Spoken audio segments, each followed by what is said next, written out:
Hello. I'm a little late today.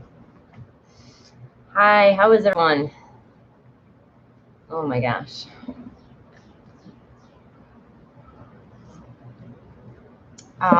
This is episode 19. Where's my book? Where's my book? Oh my gosh. There's my book. Weedwife's Remedy. Hey, Mad Witch. Hi, Giselle. I'm so glad you can make it. I was gonna pop it up. Usually I do a post on the Facebook group that we're live. I didn't do that yet. So I'm gonna do that. Maybe I'll do it real fast. Maybe. Bear with me. Yeah.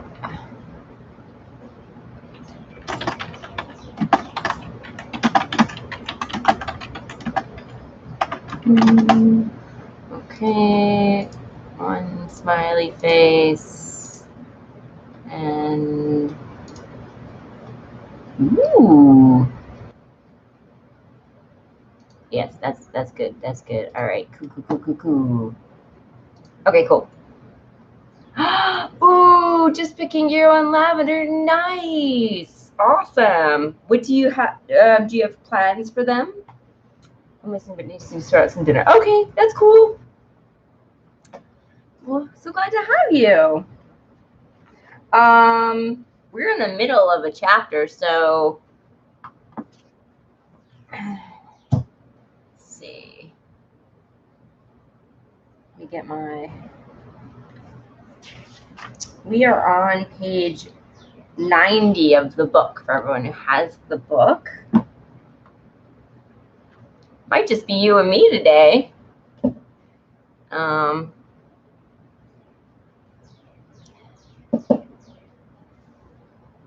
We'll see. People tend to drift in. So today the book, sorry. The book is A Weedwife's Remedy, Folk Herbalism for the Hedgewise. And I think you would like this book a lot. Let me post a link to it. It's a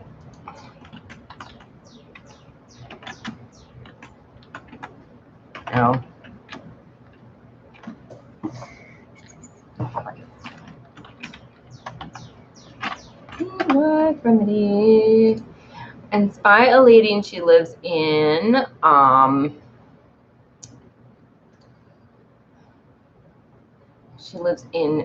New Mexico, and it does go through. It has some herbs. Yeah. Whoops. What am I doing? I'm on the wrong page. Wrong page. This should not still be up. Hold on. Ah. Yeah. That'll work. What time is it for you? Be able to make the I won't. So it'll be like 11 a.m. for me, but just because of because it's the Independence Day holiday, my husband's gonna be off work that day, so I won't be able to make it because we're doing other things. But normally, that's a good time for me. So I am gonna miss it. I'll have to watch it on playback, but yeah. So I'm excited. Yeah. Kind of dipping my toe in a little bit and just to see what happens. Hey Lane, you're listening tonight as well. We don't chat much. That's fine. That's totally fine, guys. But this book has herbs in it. It goes through herbs, but also it has some chapters that talk about her personal experience, and it sort of goes into the little, like, not magical, but a little bit of like the magical, sort of mystical aspect of herbs, although there's no specific, like, herbs for money and all that stuff. It's not like that, but it's yeah, so that's really cool. You have all the herb knowledge. I just really need my little herb in the future. Aww. Well, I'm still learning, It's kind of a patchwork. There's some things that I know more of and some things that I wish I knew. Just because of like how herbalism works in the United States. And you can't just go to like a college. Sorry, which? There's like 3 witches. Aw, thank you. So, and then I had some illnesses, and that's just when I was able to go to some schools, and they're good schools. It's just, also time and money and all that stuff. It's just, I wish I could just go to school and get student loans for it, and I think that would be so awesome. But we sort of, I don't know. But it's an ongoing process. Everyone, even like more seasoned herbalists, will tell you they're always learning. So there's just so many plants out there, and so many different ways to use them. You'll have one plant, and one herbalist will use it for this, and one herbalist will use it for that, and it's just yeah, it's very unique and dynamic and different. It's a really interesting field. Me too. I'd love to learn herbology at school. What a wonderful idea. Yeah, I think you can go as in the UK. Yeah. You can actually practice if you wanted to, or but I think you can actually go to college there, which is all right. So we're on page, what do you use yarrow for in America? So I don't know too much about yarrow. I know we use it for like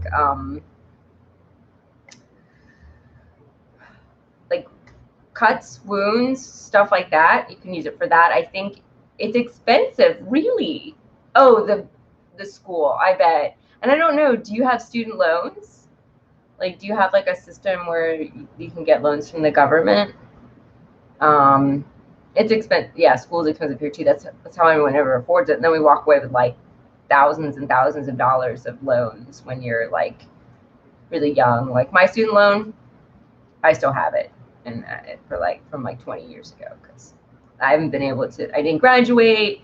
I haven't been able to get a proper job, like health issues. So, so yarrow, yeah. So wounds. Actually, I think we covered it. The thing is that like what I want to do with my herbal studies is like do some sort of like. I really love that you were able to hunker down and like do like an herb a month and stuff like that. Like I really need to do that. I really need to like put things on flashcards and like just really kind of do some memorization. I'm a bit too old. They wouldn't give me. Oh man, that sucks. That's ridiculous. Because I am going back to college myself, and I'm 42, so I'm sorry. Ugh. I think we did even cover yarrow here. See, it just goes away. Let's see. Yeah, we did. We covered yarrow. So,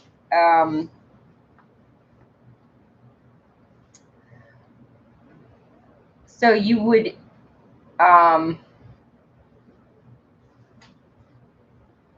you can, yeah, it's a wound remedy. Good at preventing infections, promoting healing, and slowing bleeding.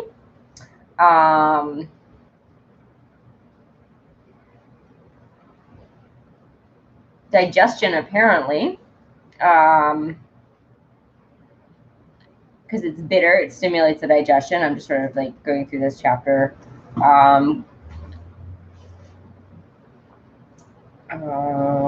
Oh yeah, for fever. Yes. I forgot about that. Yes, great for fevers. So those are some of the main things. Yeah. Hey, Donna. Hello. How are you? Oh, so Giselle is asking about yarrow and what do we use it for? So, because she is, she's got yarrow and lavender, that she is have recently, I guess, gotten from her garden. So how do you use yarrow, Donna? Yes. Should be picked on full moon for spells of protection. Soldier's Wound War. Yeah, yeah. Yeah. And I think that protection aspect and the more magical realm has come from like the medicinal use for it. Oh, I didn't know it was good for dream work. Oh, that's awesome. And the name, the Latin name for yarrow, Achillea millefolium, comes from the myth of Achilles, and he has his heel, and he was dipped in a yarrow, I guess a yarrow tea, I don't know, as a baby, and that's why he was protected from being hurt, except for the part on his heel.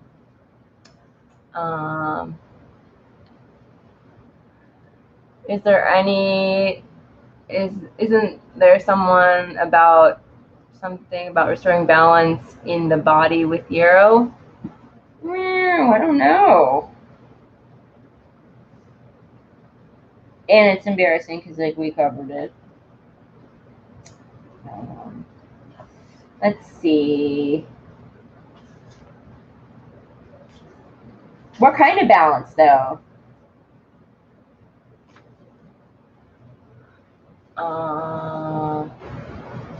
Oh yeah, it helps with lucid dream. Really? Because I was thinking about doing because I've got mugwort, and I was thinking about doing some sort of dream bomb thing or whatever. I don't know. My youngest has a bunch of dry leaves in a sachet under his pillow because he complained he never remembers his dreams. Ah, does he now? I mean, I've had mugwort hanging and drying right by my bed, and I haven't. It hasn't seemed to change my dreams at all.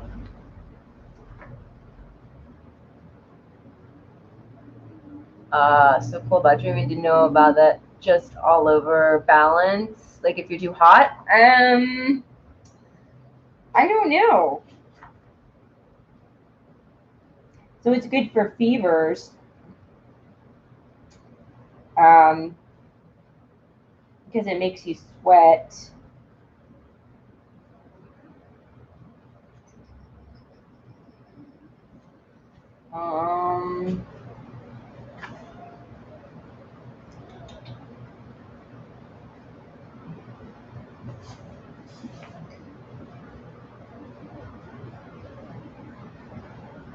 Yeah, I don't know. We'd have to look that one up, Elaine.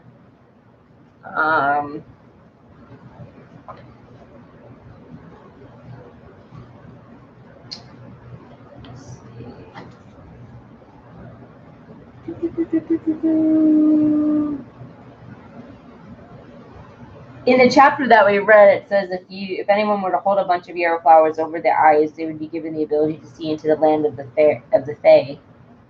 So,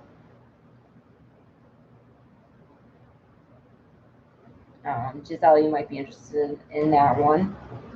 It's cool. Yeah, if you place yarrow under your pillow, you're likely to dream of your future, and its specific rites are performed. And if specific rites are performed, it is possible to dream of a future romantic partner. Ooh. Yarrow is a plant of vision and protection, and while it is both abundant and common in much of the northern hemisphere, it should never be taken lightly. Like so many disdained weeds, it harbors both healing and magic, and the roots of our relationship with it go deep down into human prehistory.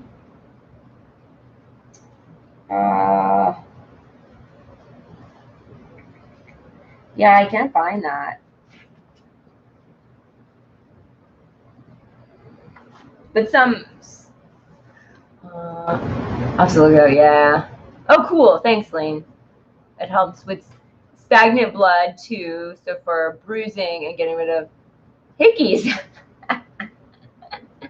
Why would we ever need to do that? I'll go and try it now. Then shall I? Yes, yes.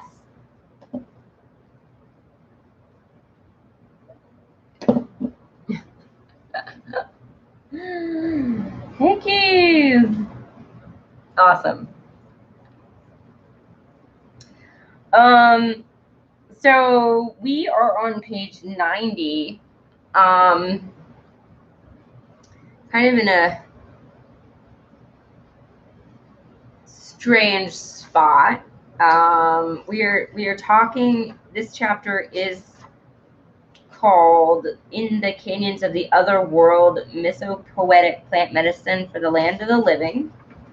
And I'm just going to sort of start at the top of the page. And then I've got one discussion question, and I didn't finish reading the chapter. I tried, but it did not happen. So, but I really think this is really cool. This is where she talks about herself, and I think it's really great. You know,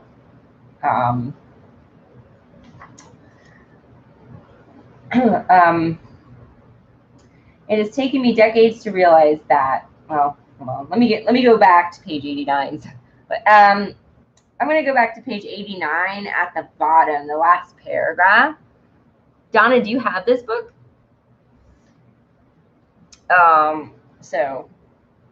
And this is the end of a section called Edgewalkers. I don't mind the edges, for rare plants and odd folks grow here.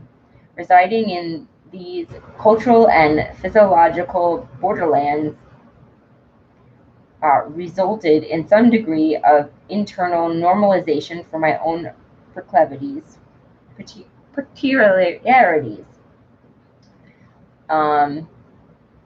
So she has cool, awesome. So she has a form of Asperger's syndrome. Our author, Kiva Rose, and she was just describing how she was kind of very odd and strange, and she didn't understand a lot of things. And then when she found her her home in New Mexico, everything like sort of clicked, and she found her place, and she didn't feel so strange. And she always felt like she was on the edge of the society, sort of weird. And I guess we all feel like that from time to time, to certain degrees.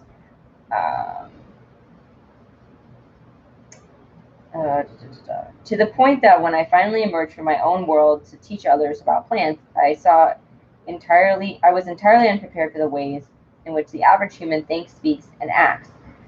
Simple questions in class could alarm or confuse me for weeks at a time, and my personal interactions with students were frequently awkward as a result of my social handicaps and lack of cultural conditioning. It has taken me decades to realize that, even after years of homelessness, sex work, and abuse, I am still incurably naive. As a child, I was certain I must have been adopted, and that I was from another world entirely. It seemed that every day my words or lack thereof continuously triggered anger or confusion in others. It was only when I worked in the garden or fled to the forest. There's a very loud motorcycle. That I felt it all understood, or like I wasn't plaguing others with my presence. So that gives me to the question, that brings me to the question. Is there a place or person or something in your life that you feel totally gets you, totally understands you? All right, Donna. And you can feel that you can be yourself there. And then what makes that so special? Because for her, it was this world of the plants and the garden, and she just felt like it got her. And I think that's really important. Yeah, really important for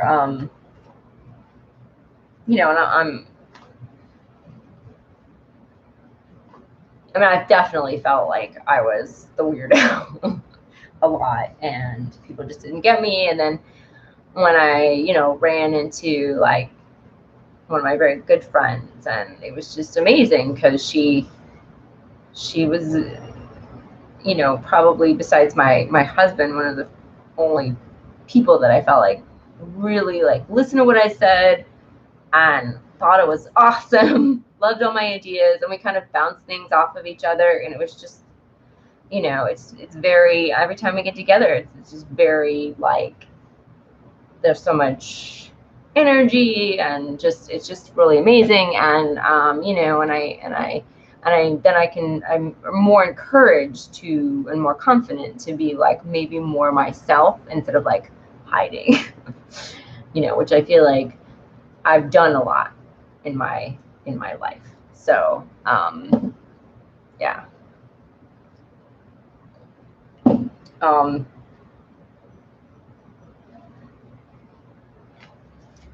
And of course, like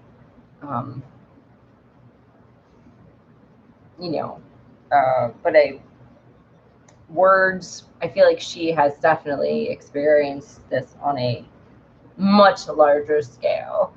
But anyway, so yeah, is there a place or person in your life that you feel totally gets you? You can be yourself, and yeah, what makes it so special? So special. All right, so we're going to continue on and read about changelings. Changelings. Even as a small child, feeling isolated and bereft, as I attempted to communicate or share experiences with others, I wondered if I really belonged with my family. Having heard and read fairy tales as far back as I can remember, I clearly recall wondering if I might be a changeling. I imagine it would explain how troublesome I was, my mother recounting stories of how I never slept a night, insisting upon being outdoors all night long just to keep me from screaming. How I struggled to digest normal foods and was sensorily overwhelmed by any unusual noise or movement, and hid from every friendly interest, even friendly interest. I loved plants above all things, and how my parents would find me half buried in the root cellar as I sought to submerge myself in soil. How I walked on my toes and avoided human touch. It also occurred to me that somewhere or sometimes there might be creatures more like me, and roused some hope that I might be different rather than broken. So yeah, I mean,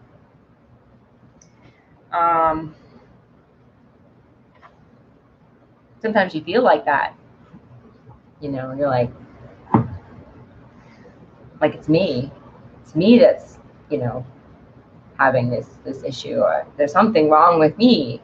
But a lot of times there's nothing wrong with you. It could be the system that's, you know, broken. It's not working, and that's why you're having such a hard time. It's not necessarily you. It could be, I don't know. It could be that you're triggering out something in other people, and they're reacting to you. Yeah. So it's nice to realize that maybe you're not broken.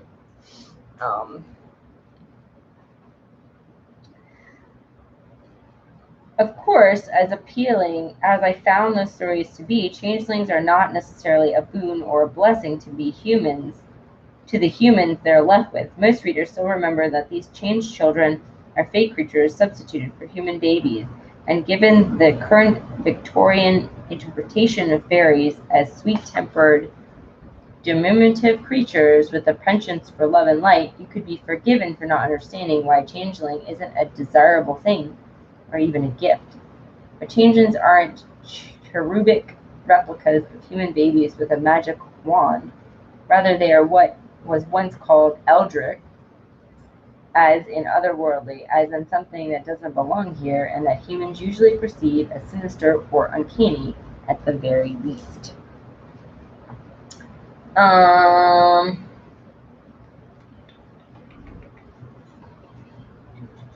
So I don't want to read all of this.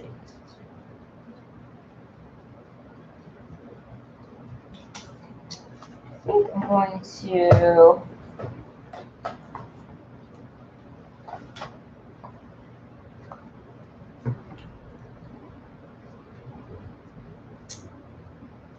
we had a question about yarrow.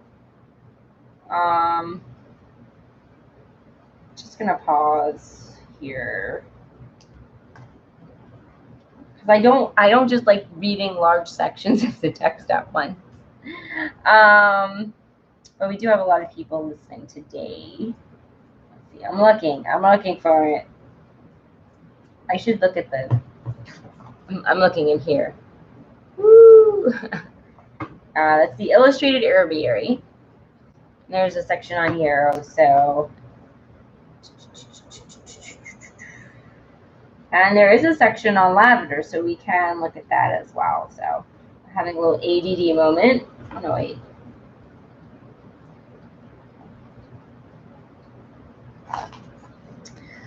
So this is the art for the yarrow. You can see the, they're not greaves. I don't know what, they're just gloves. I don't know what they're called, what part of armor this is called. It's holding the yarrow, so you can remember that. So in older times, yarrow traveled with soul warriors, while her official job was stitching wounds, keeping the inside in and the outside out. Her presence brought bravery to the soldiers she kissed. Today, she has much the same task. Yarrow assists you in keeping your boundaries, while physical, emotional, or spiritual. She creates personal pockets of protection so you can slow down, gather your strength, and find your courage. Yarrow reminds you that boundaries are not just for keeping the insides from coming in, but also from keeping yourself from leaking out, letting thoughts and emotions run rapid in the world. Yarrow will create a bubble of protection, a bit of sacred space within which you can regroup, regenerate, and recreate yourself, which is really good if you're like, you know, you can take it to work if you work in retail, or if, like, I don't know, or if you need to just reestablish some personal space. So she does a ritual and a reflection. So the ritual is reestablish personal space. In order to ask Yarrow to hold a little space for us, we need to know what space we are asking her to hold. Close your eyes and pretend you are inside a glass bubble. Run your fingers along the insides of your bubble, feeling the edges of your body's energy. Willingly suspend your disbelief and trust your fingers. If you feel a gap in your bubble, call on Yarrow to help you recreate the boundaries of your personal space. That's cool. And then a reflection, can you say no? Yarrow has enthusiastically adapted to modern times. She helps us all establish personal space and hold boundary lines. Remember, though, that she's a partner, not a guard dog. In order for Yarrow to do her job, you have to learn to say one magic word, no. These 2 letters can be tough to spit out. If you're concerned about being nice or cooperative, you may find yourself enjoying yes or maybe. When your heart is actually saying no. How does saying no sit with you? Are you able to say no to being overextended and protect the dreamy little bubble Yarrow offers you? That's really important. It's important to be able to say no.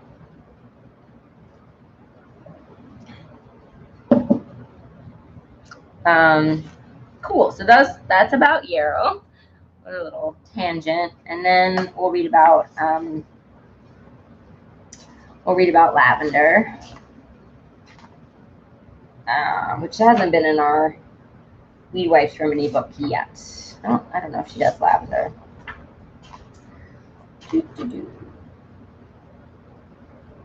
96.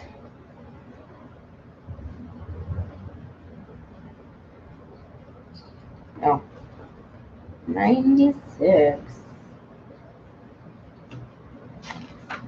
So this is lavender. Got the tiger there. The T. This book is great. There's also cards. These are all cards. They're all oracle cards. I recommend getting the deluxe edition because they have the cards are better. So love the tangents. Lavender is my favorite. Oh, I'm glad you hate. Miss Heather's not here today. Hi, Miss Heather. You watch this in the replay. Okay, so this is on page 97. If anyone, I didn't realize there's a little bunny. So there's a little bunny right here. The lion and the bunny. All right. So people think lavender is soft, useful for sharpening quiet space, and calming rowdy children. But beneath her powdery scent is a hint of menthol. Smell it. That bite at the back of your palate. While lavender appears to be down-to-earth and gracious grandma who will soothe your soul and sing you to sleep, you're living a rare and blessed life if that's all you ever need from her. If circumstances should change, call on lavender. She handles energies with military precision. So it sounds like there's like a connection between Yarrow and, maybe only in her wording, because between Yarrow and lavender. Keeping a cool head and a stout heart. She'll make a fine spy, field nurse, or leader of the resistance, cloaking her steadily strength under a sloppy gray bun and the familiar scent of summer. When lavender appears, it's time to ground yourself and dig into the task at hand. It's blooming everywhere by me, lavender. Just everywhere. It's pretty cool. It's just like, I feel like, because we got all this rain, we've been getting it almost every day this month. and the lavender has been going crazy, like even more crazy than normal. So it's just like really loving it. So the ritual is foot bathing, which is pretty cool. Foot baths are more a mere luxury. They open the blood vessels, helping to keep things flowing, both literally and metaphorically. Treat yourself to a warm foot bath with some lavender flowers or a bit of lavender essential oil. A warm scented foot bath invokes lavender's nurturing side. If you want to experience her true might, though, set up a warm foot bath and a cold one side by side. Alternate your feet between the two, warm for 60 seconds, cold for 10, and then repeat. This alternation causes your blood vessels to contract and expand, and it's an excellent healing remedy. Also illustrates lavender at her finest, healing even when it doesn't feel quite like pampering. I feel like it's like pampering to me. And then the reflection is, do you cool or inflame? How do you handle the ups and downs of daily life? Are you cool-headed and empathetic, or do your own emotions rise up, keeping you from helping yourself or others? Do you step in or walk away? Do you thrive on drama and flaming situations simply to watch them burn? Lavender approaches every emergency with the same question: what can I do to create calm on every level, physical, mental, emotional, and spiritual? How can you bring this lavender lesson into your lives? So for me, all this depends on the situation, for sure.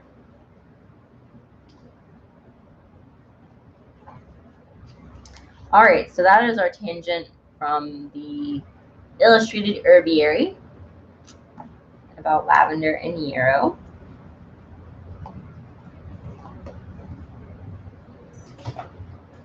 We're probably going to end at 4 today, guys.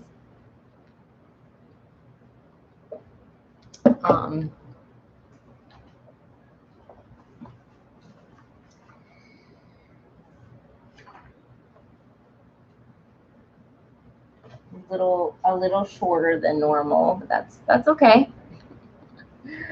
All right, so we're talking about changed children.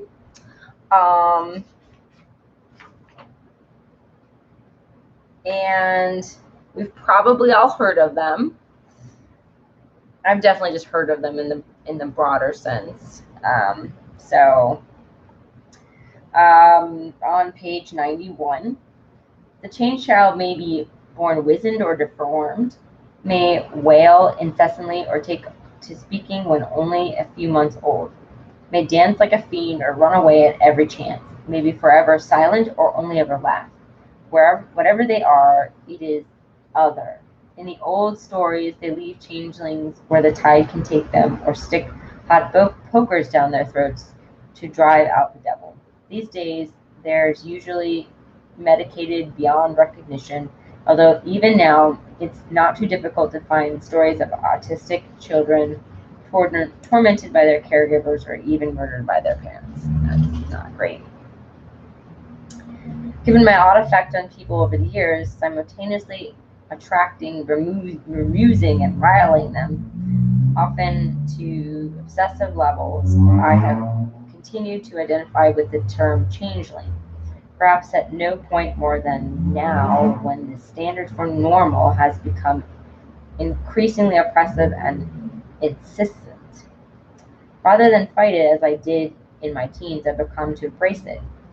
Here, in the thorn forest of New Mexico, I finally feel at home in a landscape as wild and strange as I am. So I highlighted that. So I thought it was cool that in there.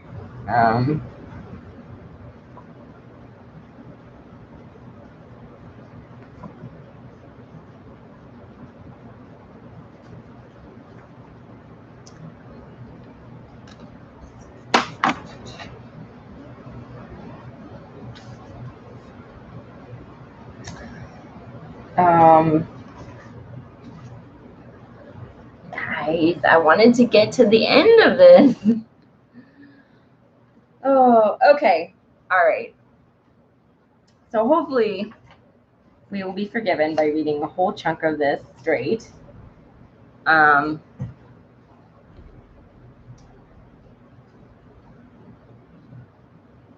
we will, yeah. Okay.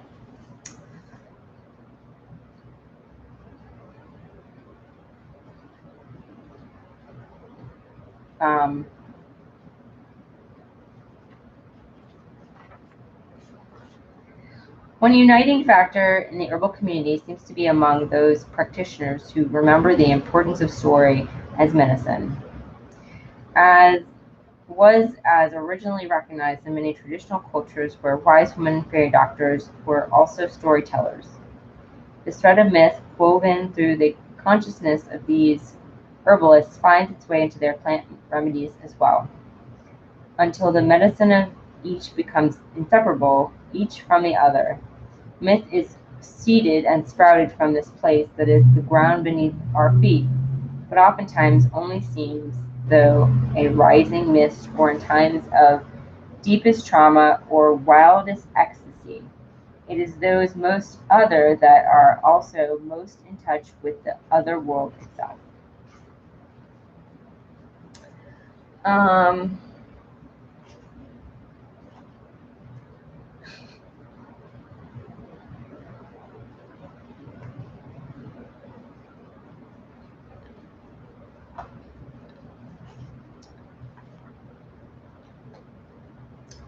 My throat is like getting sore.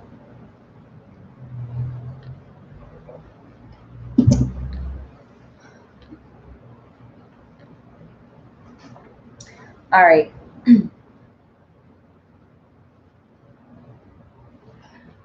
Usually we're more chatty. So this is an unusual thing. You know, where I'm just reading large sections of the text. But I'm going to finish it today because I want to finish this chapter. I love the idea of the story myth being connected to the healing power of plants. Yes, I agree. That is cool.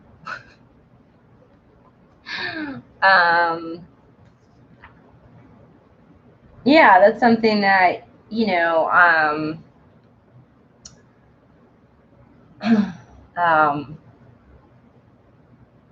it's a way to remember how to use the plants too.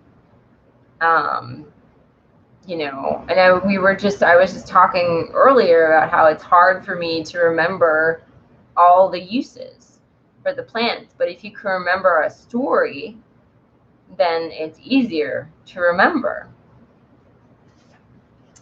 And that's really cool. All right, we are finally on Mythopoetic Plant Medicine, the title of this chapter.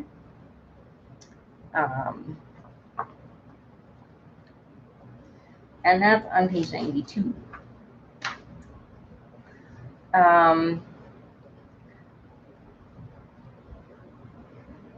Mythopoetic plant medicine is engaging with the green world in such a way as to create.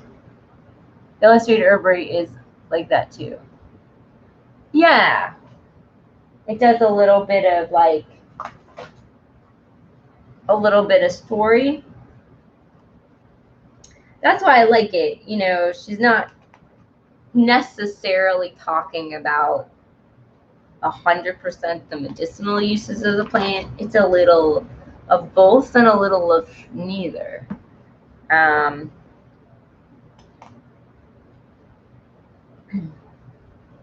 You know, especially if you do like the reflection and the ritual, you know, that will stay in your head, and it gives another dimension to the plants, which is really, really great, you know, because plants kind of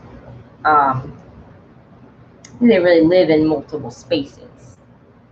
So yeah, I think that's why she did plants, and then she did one on animals and one on crystals, that's one that's coming up. Because I feel like those things also take on that.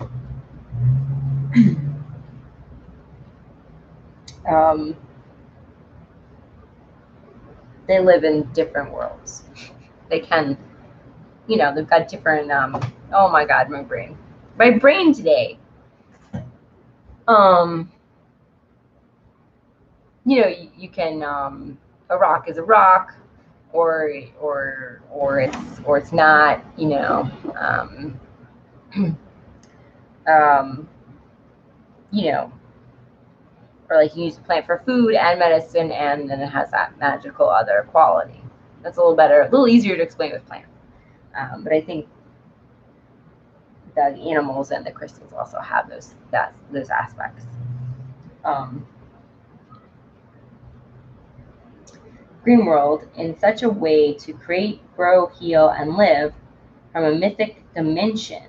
It is the work of understanding life through the lens of adaptive myth and contributing to the birth of new stories from the living land.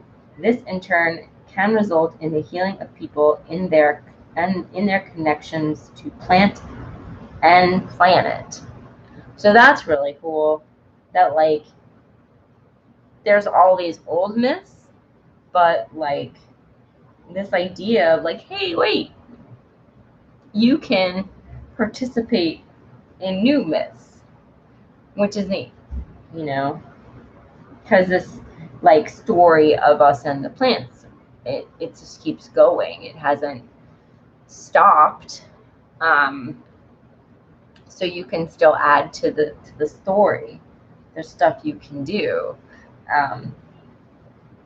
The most profound storytellers and those who have the deepest connections to the other world are those who understand the story is not static or a creation of the human mind, but rather a living thing born from our relationship with place, rooted in both current and ancient context. I believe I just said that, although she said it better, I think. Myth-making is not an artificial process, as some academics claim, if only because true myth can never stem from an independent mind, but is, by its very nature, the offspring of intimate relationship with place, story, and culture. The most powerful of all myths from any time tend to originate from the perspective of the more than human world. Through the eyes of a salmon, from the vantage point of a raven, from the memory of stones, in the murmured words of water. Story is not strictly a human territory. It runs through world like sparkling veins of quartz in basalt rock face. Yes, I think that's right. You can create your own story with plants, like how you work with them and the experiences you have will add to the story. Yeah. Which is something that I haven't thought about before. And that's why I really like this book, because it and it's nice. It's like, hey, you can, you know, participate. It's inclusive instead of a lot of things feel kind of exclusive. So thank you, Elaine, for your thoughts. I'm sorry. Sometimes I get nervous about reading whole blocks of text, and it always is so much better when we have more of a dialogue. But I think that just this week is very unusual. So that's just how I was feeling. But yeah. You know, sometimes it's hard doing these lives. Definitely not an expert. I'm really winging it. So, but I appreciate everyone being here and everything. So, and then it also sounds like it's like a, you know, no worries, it's a different chapter. It's a, yeah. It always seems like, you know, you're working together with the plants, with the, you know, like when we were talking last week about how, like, this idea with the first quote in this chapter, and the idea that we are having a conversation with the earth, which is really neat.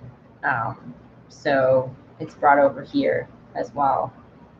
It's not just like a one-sided conversation. Walking beneath the centuries-old canopies of ponderosa in my canyon home, I feel as I am in a cathedral of remembering. Oh, and this rock, I can't remember which it is, but it's for ADD. So that's why I'm holding it, because I was feeling kind of woo, all over the place. So I feel a whole lot better now.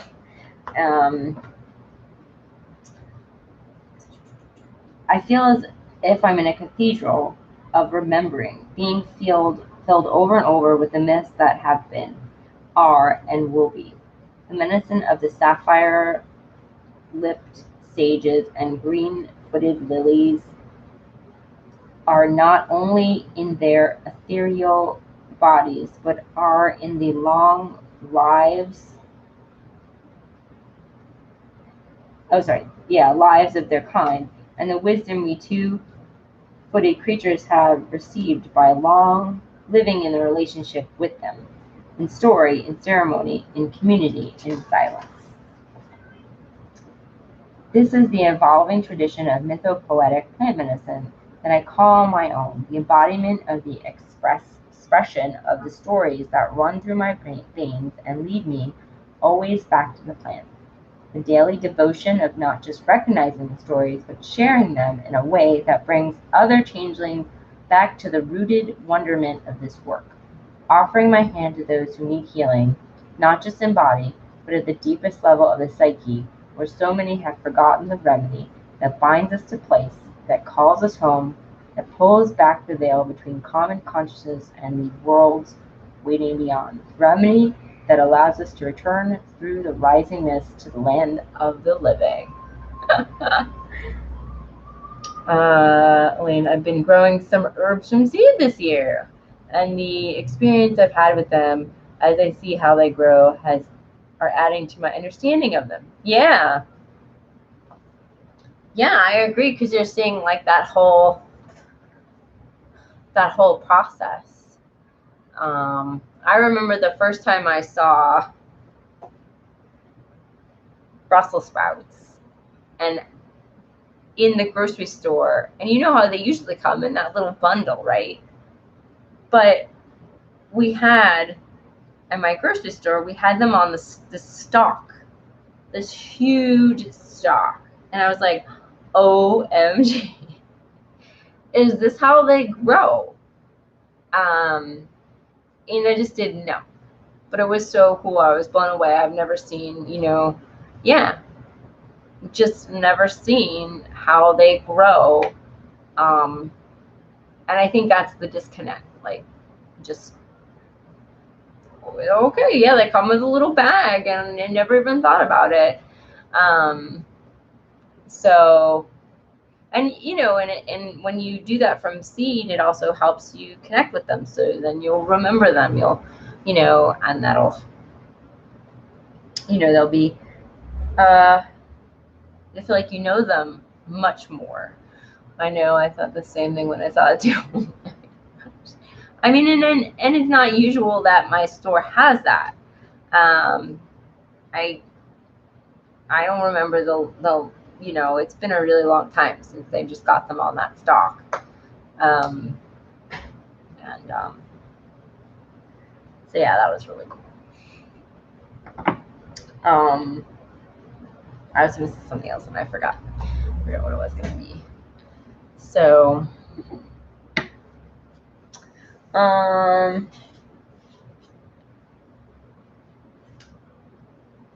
so that's page 93. We are going to start next week. We are going to start on page 94, and we're going to be talking about mints. Woo! So, that'll be fun. That will be fun. I like mints a lot. Ooh, there's a Wild River Bitters blend. That's cool. That looks really, really, really, really easy. Yeah. Bitters are really good for your digestion. So. And then we're going to be talking about milky oats.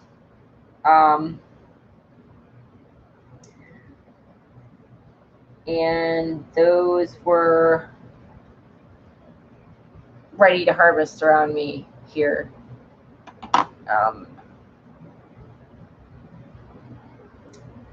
Yeah, so mints, yay!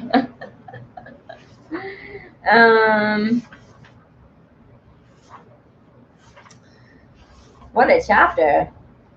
I got notes everywhere on that chapter. Oh my gosh. So some exciting news.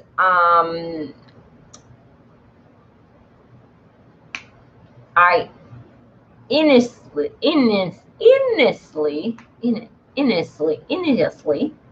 oh my gosh, innocently posted on a local herbal Facebook group,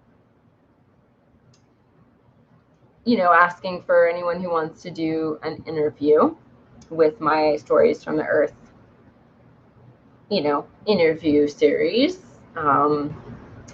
And my friend Deanna, who I did the interview with, she posted a call on her page. And let me tell you, it blew up. I was like, holy cow. I couldn't believe it. I was just like, there was so much interest. So, how many people do I have? I got, and I was just overwhelmed. Like, overwhelmed. 1, 2, 3, 4, 5, 6, 7, 8, 9.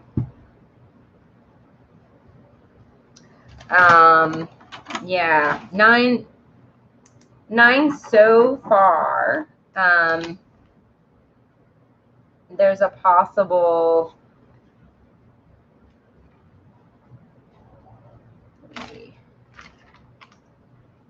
oh wait, 9. No, there's more than that. 1,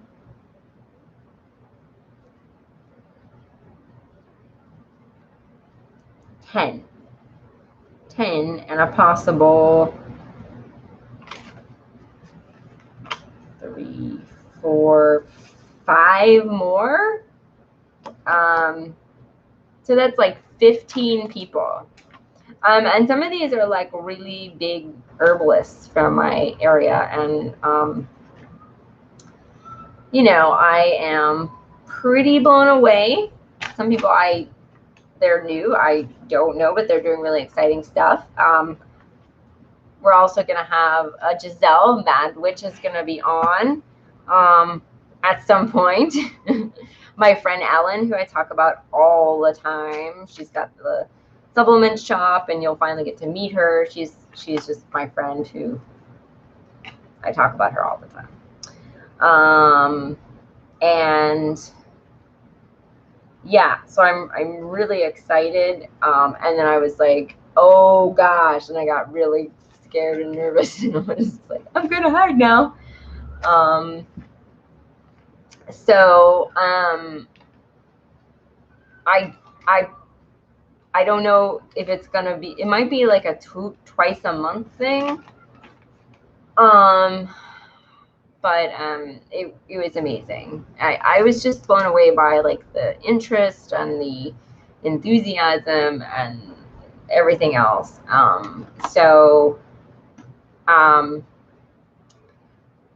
Yeah, look for more interviews.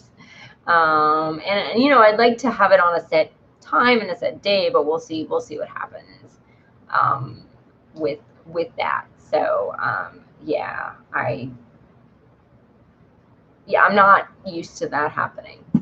I'm used to me posting something and it's like kind of crickets.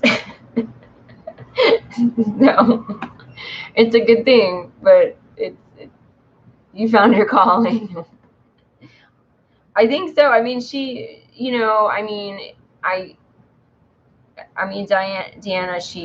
I think she did it. She really, I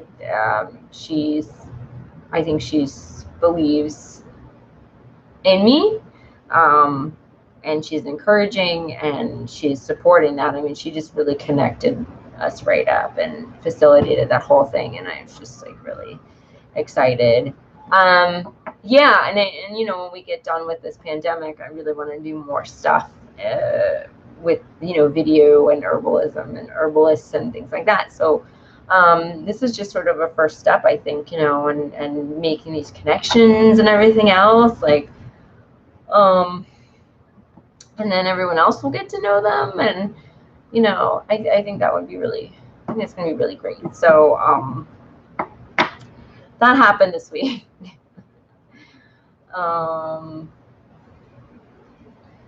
So, all right. Well, I think we're gonna end there.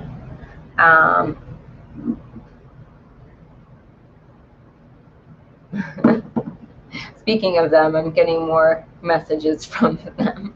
I have to go up and make like a list and all that stuff. And what a week! Yeah, it's been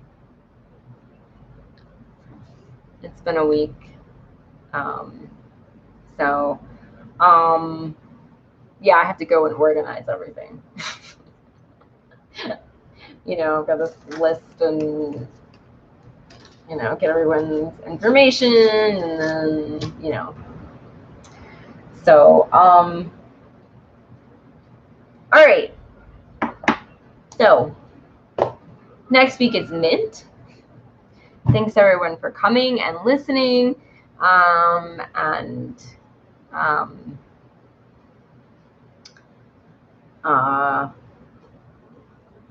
commenting and talking, and oh my gosh, my brain. I didn't get enough sleep last night, or bad sleep, or it was just like, yeah, that's how it was. So, but appreciate you guys being here, and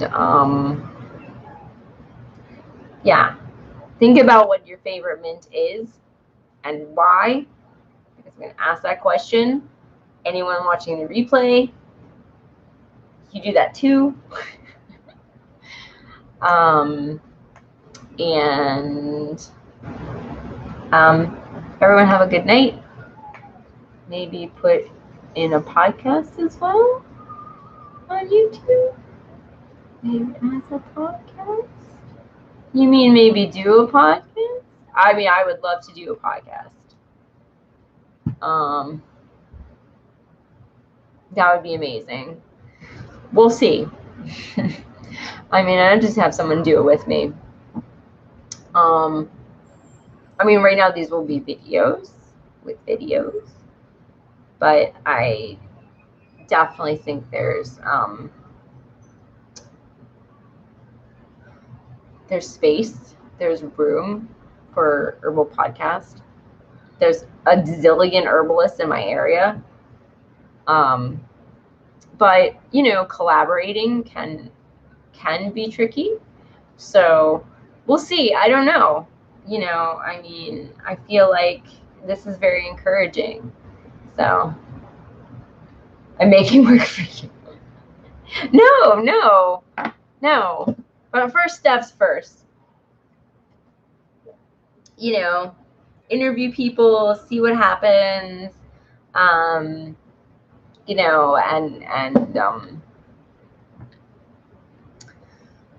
then go from there. I mean, yeah. So it's pretty. I mean, there are a few herbal podcasts. There's one I do like, and tried a few, but I haven't really felt like I don't know. I just really didn't connect with them. So that's why I feel like there's definitely a, yes, you can always add them to a podcast later when you have a few going. Oh, well, sure. Yeah. Oh, turn them into a podcast. I could, and that would be fun. As a different format. So like if you didn't have, yeah, that would be cool. Although I was thinking about like an additional podcast, where we would just like talk about a topic and stuff like that. It's a little tricky with herbs because you don't want to be a doctor because you're not.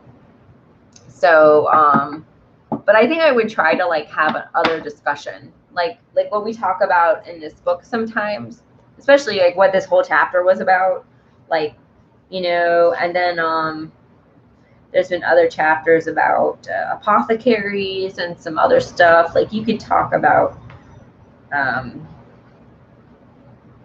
other like topics to do with herbs and healing, and not necessarily specific remedies. And I think that for me, I could do that just because of my knowledge base.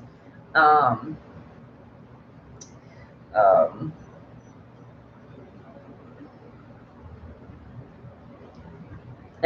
stuff like that. So I think that would be cool. I mean, that's kind of some of the basis for the book club, where we talk about like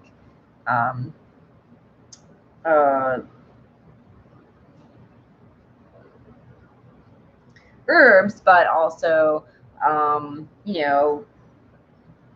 other things. Like Susan Weed had the 3 healing, the scientific, the wise woman, and the heroic. We talked about the 3 traditions of healing and all that stuff. And then that's why I bring in the illustrated herbery a lot of times, and just like some of the periphery topics. I don't know.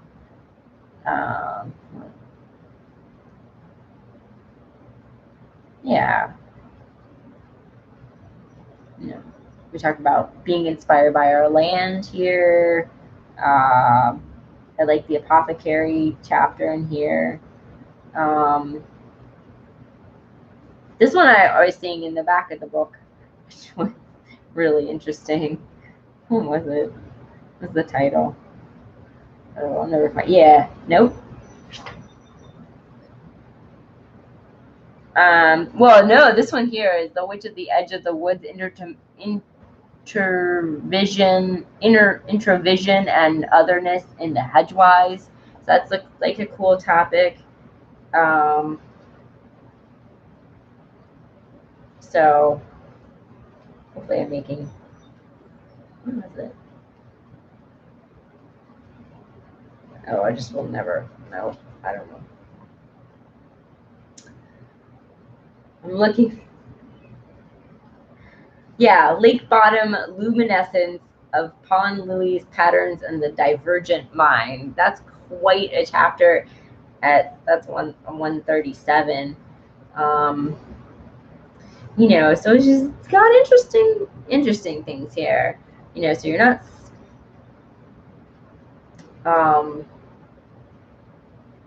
Just ways of thinking about healing. So you can't wait for that one. No, that one sounds really interesting. That one's way far into the book. We're on page 94, so this is 137. So we've got a few weeks to go. We do about a section a week usually. Just depends. 2, 3, 4, 5, 6, 7, about 2 months. She gets quite deep, doesn't she? She does. She goes quite deep. Yeah, she does. The Brambles of Summer, making medicine with blackberry and raspberry. That's a short one, though. That's a really short one. Some of these very short. So about 2 months. The way we go. But it'll be good. Yeah. I think we've been really quite fortunate. Like I picked Susan Weed, but this book I just picked it. So no, we drew it out of a hat actually. That's right. But it was one of the picks. It was one of the so. But yeah, that's what I really look for in an herb book for this this book club. And then we talk about the herbs sort of around it. And they come up like Giselle was asking about lavender and yarrow, and we just go, you know. One of the books that we might read next is Braiding with Sweetgrass, and that sounds like a whole book about a relationship with plants and stuff like that. I'll have to look more into it, but there is a new edition coming out in October. That would be really cool. I think it's October. So, alrighty. Well, I was getting off, wasn't I? Haha. All right. Well, so, I hope you guys have a good night, and again, thank you for coming. Everyone watching the replay, thank you for coming.